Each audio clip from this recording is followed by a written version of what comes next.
Shalom, Bapak, Ibu, dan saudara-saudara yang terkasih di dalam Tuhan. Kebenaran saat ini berjudul Keturunan Allah. Saudara-saudara, selama bertahun-tahun para teolog Kristen menentang keras kalau ada usaha untuk mencoba menyejajarkan Allah dengan manusia. Memang benar, Allah tidak bisa disejajarkan dengan apapun dan siapapun, apalagi disejajarkan dengan ciptaannya seperti manusia. Tetapi sikap tersebut jangan sampai menjadi ekstrim sehingga gagal menempatkan manusia pada proporsinya. Manusia ditempatkan sekedar sebagai makhluk ciptaan yang tidak memiliki unsur keilahian sama sekali, seakan-akan sama dengan ciptaan Allah yang lain. Unsur keilahian artinya unsur-unsur yang ada pada Allah sebagai master plan-nya. Unsur-unsur itu adalah kemampuan moralnya. Alkitab jelas menunjukkan bahwa manusia diciptakan menurut rupa dan gambar Allah. Pernyataan ini sendiri sudah memberi indikasi bahwa pasti ada unsur-unsur yang ada pada Allah juga ada pada manusia. Dalam Alkitab dikatakan bahwa Adam adalah anak Allah, seperti yang terdapat di dalam Lukas 3 ayat 38. Lebih tegas dan kontroversi lagi, Paulus menyatakan bahwa manusia adalah keturunan Allah. Hal ini diungkapkan di dalam Kisah 17 ayat 28-29. Kata keturunan dalam teks aslinya adalah genos, dalam bahasa Inggris offspring, race, stock, descendants. Kata yang sama digunakan untuk pengertian keturunan secara umum. Pernyataan ini bukan bermaksud meninggikan derajat manusia dan melecehkan Allah. Paulus sendiri yang kita percayai memiliki karunia untuk menyampaikan pesan Allah pun menyatakan demikian. Saudara-saudara yang dikasihi di dalam Tuhan, pernyataan Paulus ini bukan tidak berdasar. Sebab kalau kita memperhatikan kisah penciptaan manusia, maka kita dapati bahwa roh manusia bukanlah sesuatu yang berasal dari sumber lain. Roh manusia bukan diciptakan, tetapi dikeluarkan dari dalam diri Allah. Jadi roh manusia adalah roh yang berasal dari Allah sendiri. Roh manusia tidak bisa dikatakan diciptakan, sebab keluar dari diri Allah ketika Allah menghembuskan nafasnya. Hal ini tertera di dalam Kejadian 2 ayat yang ke-7. Tentu saja, ketika Allah mengembuskan sesuatu, tidak perlu menarik nafas terlebih dahulu. Dalam hal ini berarti ada sesuatu yang berasal dari dalam diri Allah mengalir keluar. Itulah sebabnya dikatakan di dalam Yakobus 4 ayatnya yang ke-5 bahwa roh yang ditempatkan Allah di dalam diri kita diingininya dengan cemburu. Ia menghendaki roh manusia, sebab roh itu miliknya. Dan di dalam Ibrani 12 ayat ke-9 dikatakan bahwa Allah adalah Bapa segala roh. Artinya semua roh yang ada berasal dari Dia, termasuk roh manusia berasal dari Allah Bapa. Itulah sebabnya pula dengan tegas Alkitab menyatakan bahwa orang percaya adalah manusia Allah. Maksudnya, manusia Allah di sini bukan berarti manusia sejajar dengan Allah atau bisa menjadi Allah. Tetapi, manusia bisa memiliki karakter atau moral seperti Allah yang adalah Bapanya. Saudara-saudara, dengan demikian bisa dimengerti kalau Allah Bapa rela memberikan putra tunggalnya.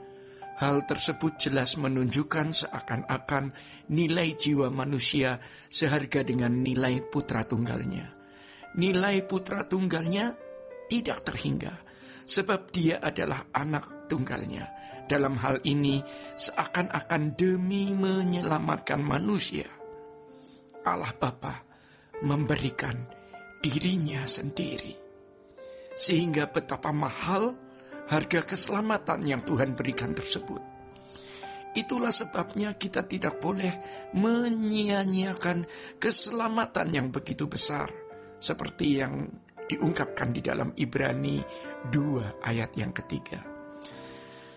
Saudara-saudara, dengan memahami hal ini, maka seseorang dapat menghargai dirinya sendiri dengan benar, sebab menyadari betapa mulia dirinya itu.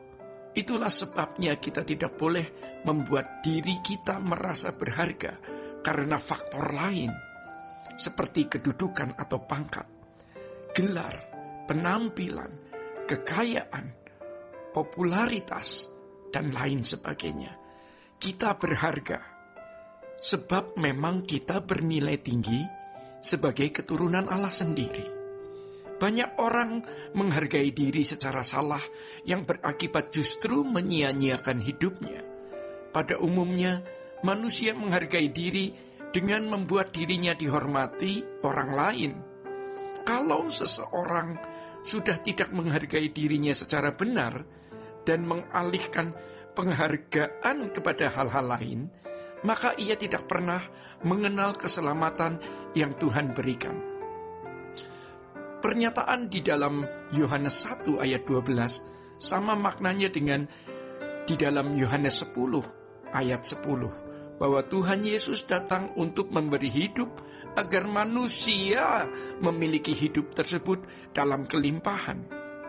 Saudara-saudara, hidup dalam teks ini adalah Zoe, yang lebih menunjuk hidup yang berkualitas, bukan bios, yang menunjuk kehidupan makhluk pada umumnya.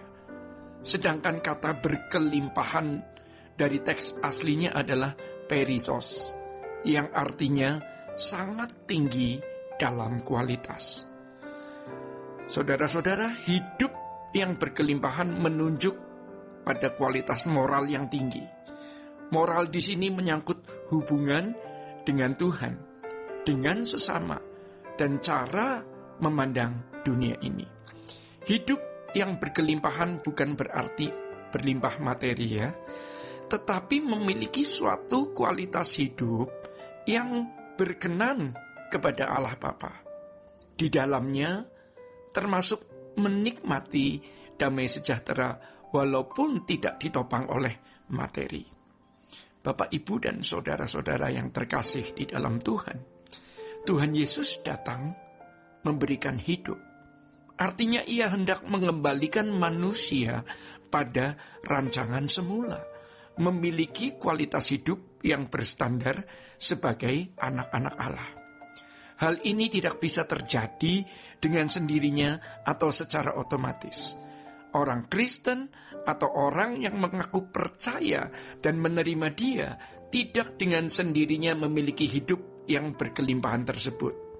Oleh sebab itu, orang percaya harus mau mengikut Tuhan Yesus, artinya mau belajar, mengerti apa yang diajarkan dan bersungguh-sungguh mengikuti gaya hidupnya. Ia datang memberi hidup, sama artinya ia datang mengajarkan hidupnya. Sebenarnya peta hidup manusia sudah jelas, bahwa di ujung perjalanan ini adalah kematian. Jika kita mati, maka tidak ada satupun benda dan kehormatan manusia yang kita telah perjuangkan selama hidup akan kita bawa. Saudara-saudara, sebagaimana kita datang sendiri, kita akan pulang sendiri. Sebagaimana kita tanpa membawa apa-apa datang ke dunia ini, maka akan kembali dengan tidak membawa apapun juga. Ini adalah sesuatu yang pasti. Seharusnya kita memikirkan apa yang bisa kita bawa sebagai bekal kekal dalam kehidupan yang akan datang nanti. Saudara-saudara, demikian kebenaran pada saat ini. Tuhan Yesus memberkati. Sola Gracia.